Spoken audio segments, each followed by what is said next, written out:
আসসালামু আলাইকুম। আমি তানজিম মোহাম্মদ সজিদ, ছাত্রদের একজন কর্মী। আসলে আজকে আমাদের কিছু টপিক হিসেবে কথা বলার জন্য আমাদের স্থানীয় বড় ভাই বাকি বিল্লাহ কিছু বলার জন্য এখানে ডাকছে।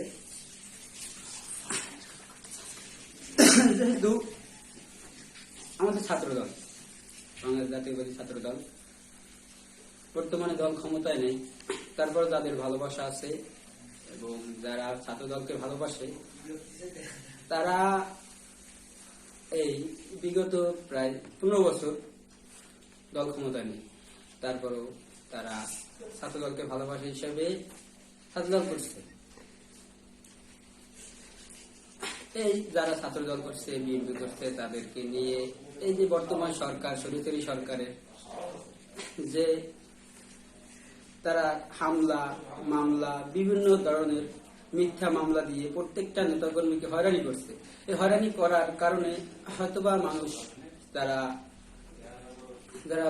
আমজনতা আছে, যারা পাবলিক, তারা হয়তোবা কিছু করতে পারতেছে না। তারপরও প্রত্যেকটা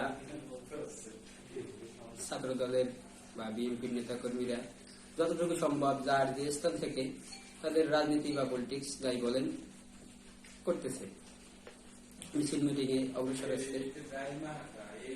আমাদের বর্তমানে এই যে আমার কথাই বলি, 2-3টা মামলা আমার নামে দেওয়া হয়েছে।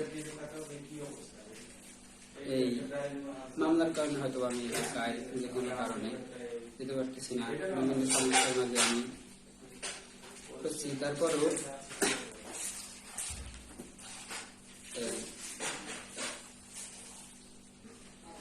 প্রত্যেকটা নেতাকর্মীর সমস্যা এবং যে সমস্যার কারণে আমি সরকারের কাছে, বর্তমান স্বৈরাচারী সরকারের কাছে একটাই কথা বলতে চাই যে আপনাদের যদি ক্ষমতা থাকে সুষ্ঠু নির্বাচন দেন এবং কোন নেতাকর্মীকে আপনার হয়রানি না করে সঠিকভাবে আপনার ইলেকশন দেন এবং নির্বাচনে ডাকেন, আসেন, তারপরে দেখি যে কারা জয়লাভ করে।